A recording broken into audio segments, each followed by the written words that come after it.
ଦେଖନ୍ତୁ ଆଜି ତ ମଙ୍ଗଳବାର ସାଧା ଖିଆ ହେବ। ଏଠି ସିମ ଆଳୁ କୋବି ଭଜା ହେବ। ଆଉ ଆଜି ଗୋଟେ ନୂଆ ଆଇଟମ୍ କରିମି। ଏଇଟା କୋବିକି ଚୁନ ଚୁନ କରି କାଟି ଦେଇଛି।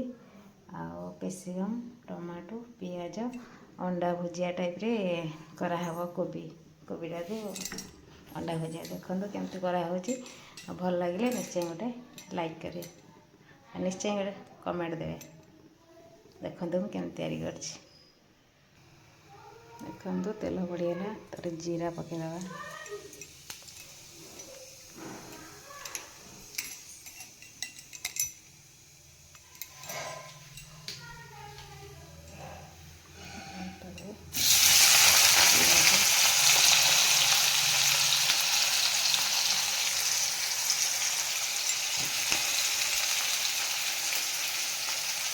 ଦେଖନ୍ତୁ ଅଲରେଡ଼ି ପିଆଜ, କ୍ୟାପ୍ସିକମ୍, ଟମାଟୋ ସବୁ ପଡ଼ିଗଲା।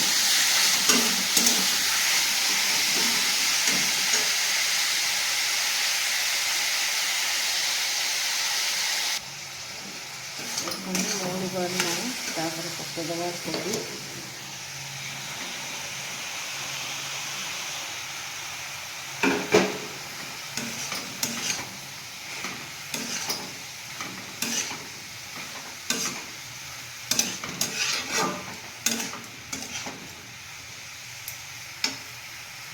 ଘୋଡ଼େଇ ଦେବା।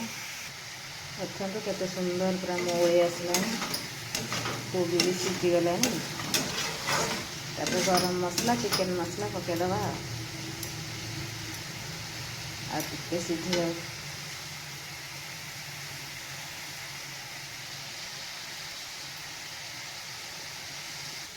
ଦେଖନ୍ତୁ କେତେ ସୁନ୍ଦର ଭାବରେ ଅଣ୍ଡା ଭଜା ଟାଇପ୍ର ହେଇଗଲା।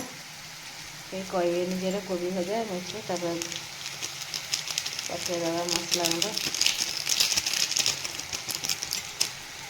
ତାପରେ ଗରମ ମସଲା,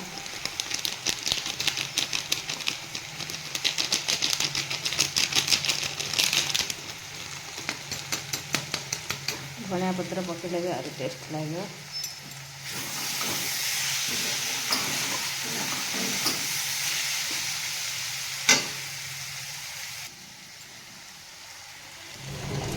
ଦେଖନ୍ତୁ ପୁରା ରେଡ଼ି, କୋବିରେ ଅଣ୍ଡା ଭୁଜିଆ ବନିଗଲା। କେତେ ସୁନ୍ଦର ପୁରା ଦେଖାଯାଉଛି, ପୁରା ସିଝିକି। ଏମିତି ବନେଇକି ଖାଆନ୍ତୁ।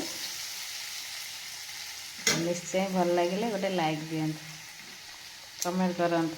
ମୋ ଭିଡ଼ିଓ ଦେଖିଲେ ଭଲ ଲାଗୁଥିବ ଯଦି ନିଶ୍ଚୟ ଗୋଟେ ଲାଇକ୍ କରିବେ। ଆଗକୁ ଆମେ ଆଉ ନୂଆ ନୂଆ ଆଇଟମ୍ ଆଣିକି ଦେଖେଇବୁ। ରଖୁଛି, ଜୟ ଜଗନ୍ନାଥ।